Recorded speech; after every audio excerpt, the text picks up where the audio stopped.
is up, guys and girls? Hope you are all doing fantastic.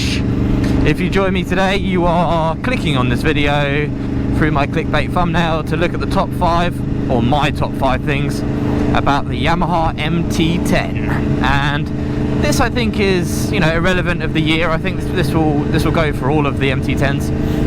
If that interests you, stick around, grab a cola or a tea or a coffee or a beer, sit back and relax, and I'll go through them with you now.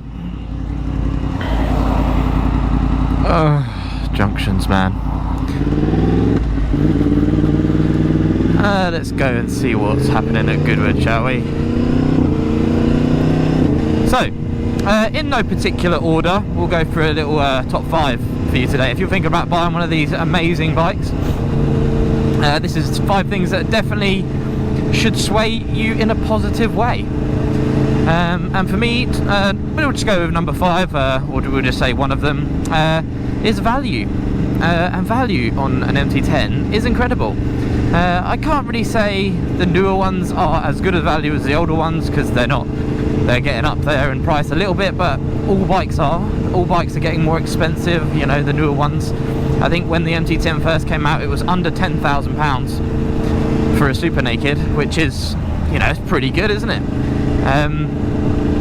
I paid a little under £8,000 for this bike, and it's 2017, and it had about 6,500 miles on the clock when I bought it, which is, you know, it's not really anything in the modern day, which, you know, it's not a bad price really, considering what I'm getting quite a lot of bike for the money. If I compare it to, let's say, a bit of exotica like a Ducati or a Aprilia Tuono, you know, you're not going to get the same age Tuono for anywhere near the same money.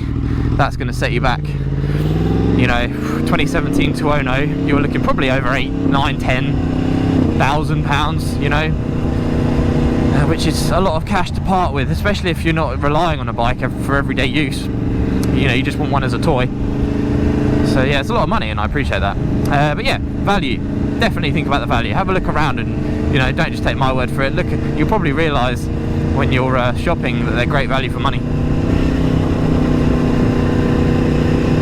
Meow. Just realised I left my back protector at home, and I feel naked. Feel like a wee naked babby. Sheep. Very tasty. Let's go with the next one, shall we? And that's going to be a big one. I'm going to do one of the biggest, and probably, well, I'm going to say the main reason why I bought one of these bikes. And that is, of course, the engine. They come with a 1000cc cross-plane engine. A little bit muddy on the roads, the absolute joys of riding in October. Yeah, they come with a cross-plane engine. You probably know what a cross-plane engine is by now. If you don't, I've done a video on it, so check it out. Yeah, they sound amazing. I mean, it sounds the same as an R1 sounds, really. I mean, well, the cross-plane R1, that is, which is an incredible sound. You're not going to get a much better soundtrack, in my opinion, than a cross-plane inline 4. And I was not keen on an inline 4 when I was looking for a bike. I thought they're just a bit boring. I've had one, I've done it, I've ticked it off, and I didn't really. I liked it. They're very nice engines. The characteristics of them are really good, but they lack something for me, and I wanted the inline 4 crossplane, because I've had a V-twin before and I loved it. I've had a parallel twin, loved it, and once you taste that torque, you don't want to let go of it. It's such a great feeling. That's why V4s are so good and powerful. I'm not saying inline 4s, you know, are not powerful. You know, you look at some of the biggest, most powerful bikes in the straight line of V4s are straight inline 4s. But yeah, for me, they just lack a bit of character. The new Gixxer does sound great though on a, you know, when you get that quick shifter and it's in a straight line, that sounds amazing. But yeah, the engine, without a doubt, it has a very, very torquey. It sounds incredible. I just love its characteristics. It sounds like an absolute monster, this bike, and I love that about it. It's my favourite thing, and probably, yeah, like I said, one of the biggest reasons why I bought the bike, because I like the engine. Oh god, look at this corner. It's horrendous. Wait for it.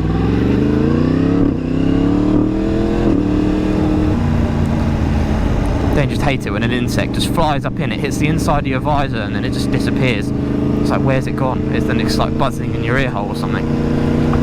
Bloody insects. So yeah, engine. We'll move on to the next lovable thing about the MT10. And for me, personally, I really love the comfort of this bike and the ergonomics of it in general. I'm not the biggest guy, I'm not the smallest guy, I'm pretty average, to be honest with you. I'm 5'10", I weigh about 80 kilo. I can flat foot both sides, pretty much. And just the seating position in general is just super comfortable.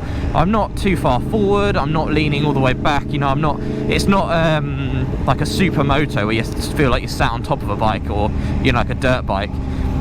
You definitely feel like you're immersed in the MT10. And when I recently went to France, you probably would, if you've seen all my videos on France, how amazing that was. I felt so comfortable, so at home on the bike, considering it's such a big lump. When I went from my KTM 790 and I jumped on an MT10, I was like, geez, this is massive. I don't know how people ride this type of bike. And then I rode it, and yeah, I fell in love with it. I was instantly hooked and bought one the next week. That's how much I loved it.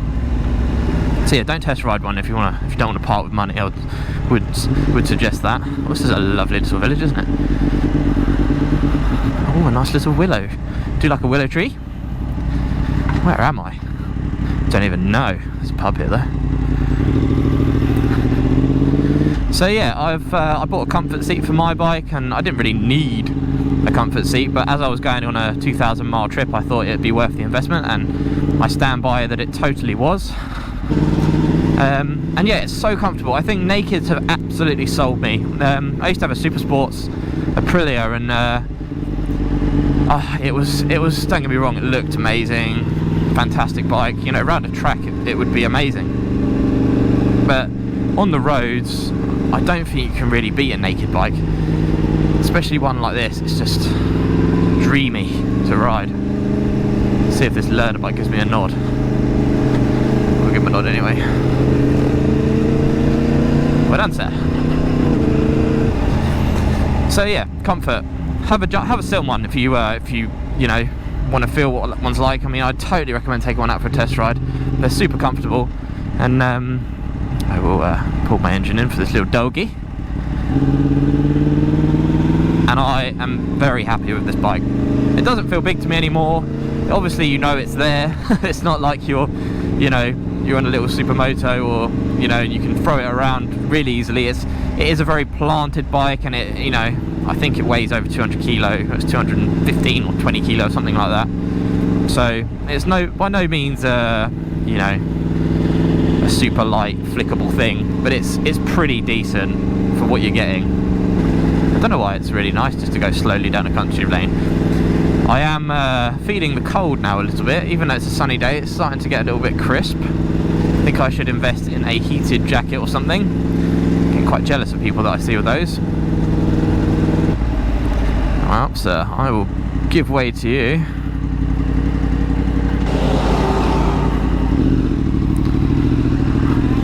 Oh, it smells like fish.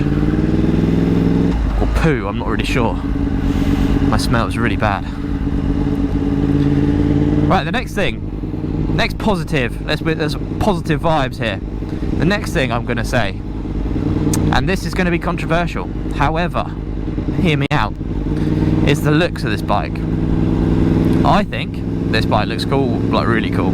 It definitely, and I've had this comment before when I've gone from obviously my 790 to this bike. Someone has stood next to it and looked at it and said, yeah, you can tell that is a serious bike, and I loved it. I love that, and you definitely can. I mean, you look at this thing, you look at how it's, you know, laid out, and it just looks mean, like it wants to growl and bite your head off, and I love that. I love angry bikes, like Ducatis and you know, all sorts of things like that. I will do a walk around if I can find somewhere nice to pull up that's not in the shade. This is a nice spot, isn't it? Let's pull up here. Hoi! Ka-cha! We've skidded down, that was positive. Right, let's give this thing a quick whirl before I block someone. It is a stunning looking thing.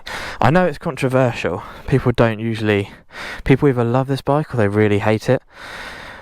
I think it looks amazing. I love the neon wheels, although they're now sort of like a bluey, like a light blue colour.